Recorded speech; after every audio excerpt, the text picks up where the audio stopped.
حضرت یوسف علیہ السلام کے قصے سے تعبیر رؤیا کی اہمیت و افادیت سامنے آتی ہے۔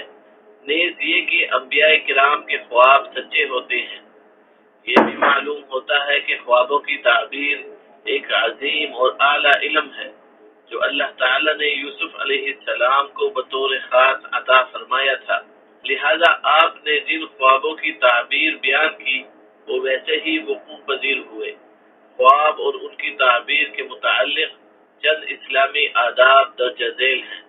رسول اکرم صلی اللہ علیہ وسلم کا ارشاد گرامی ہے، جب تم میں سے کوئی شخص اچھا خواب دیکھے تو وہ اللہ تعالیٰ کی طرف سے ہے، اس پر اللہ تعالیٰ کا شکر ادا کرے اور اسے بیان کرے، اور اگر کوئی ناپسندیدہ خواب دیکھے تو وہ شیطان کی طرف سے ہے، لہذا اس کے شر سے پناہ مانگے اور کسی سے بیان نہ کرے کیونکہ وہ اسے نقصان نہیں دے گا۔ لہذا اچھا خواب نظر آئے تو اس کے 3 آداب ہیں۔ اللہ کا شکر ادا کرے، اس سے فرحت و سرور محسوس کرے، اپنے خیر خواہ اور محبوب شخص کو بتا دے۔ برے اور ناپسندیدہ خواب کے 7 آداب ہیں۔ برے خواب سے اللہ کی پناہ طلب کرے، شیطان کے شر سے اللہ کی پناہ مانگے، اگر بیدار ہو جائے تو بائیں طرف 3 بار تھوکے، برا خواب کسی کو نہ بتائے، نماز نفل ادا کرے، جس کروٹ پر لیٹا ہوا ہے اسے تبدیل کر لے، آیت الکرسی کی تلاوت کرے۔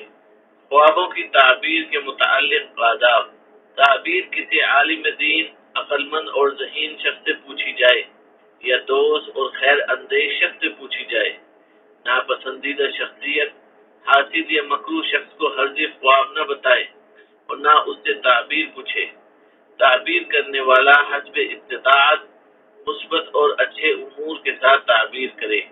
مزید تفصیل کے لیے دیکھیں فتح الباری کتاب تعبیر الرؤیا۔ کسی شخص کا عہدے اور منصب کا طلب کرنا شرعاً ناپسندیدہ ہے، بلکہ امارت و ریاست سے بچنے کی ترغیب دلائی گئی ہے۔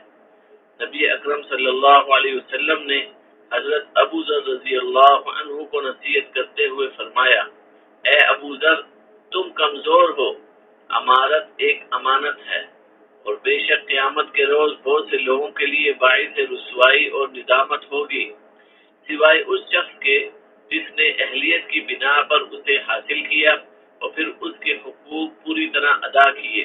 لیکن اگر کوئی فرد اپنی قابلیت، ذہانت اور اہلیت کی بنیاد پر سمجھتا ہے کہ کوئی خاص منصب اس کے شایان شان ہے اور وہ ملک و قوم کی فلاح و بہبود کے لیے دوسروں کی نسبت بہتر اور عمدہ نتائج حاصل کر سکتا ہے، تو وہ اپنی خدمات حاکم وقت کو پیش کر سکتا ہے، یا جب کسی اہل شخص کو حاکم وقت کسی عہدے کی پیشکش کرے تو وہ اپنی اہلیت و قابلیت کے مطابق میدان عمل کا انتخاب کر سکتا ہے۔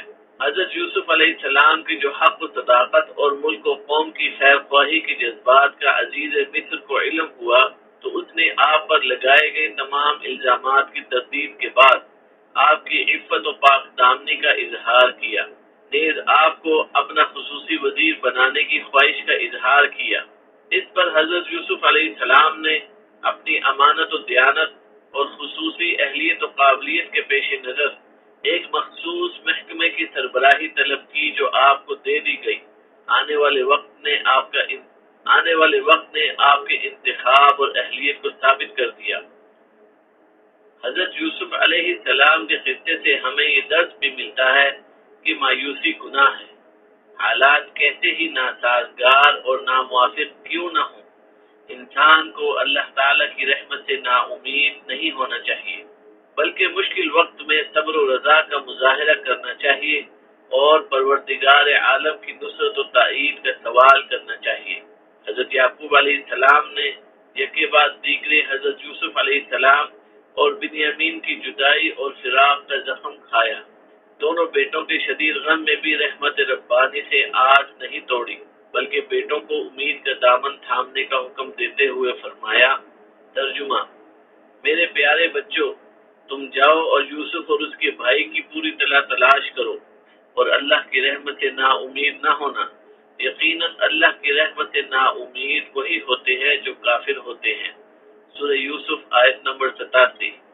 حضرت یعقوب علیہ السلام کے اسوہ حسنہ میں ان لوگوں کے لیے درس عبرت ہے جو بیٹوں کی جدائی یا اولاد کے نہ ہونے پر اللہ تعالیٰ کی رحمت سے نا امید اور مایوس ہو جاتے ہیں، اور دین و ایمان کے لٹیروں، کالے علم جعفر اور لوٹا گھمانے والے شعبدہ بازوں سے امیدیں وابستہ کر لیتے ہیں، خبر مزار ٹھوکریں کھاتے دین و دنیا سے محروم ہوتے دکھائی دیتے ہیں۔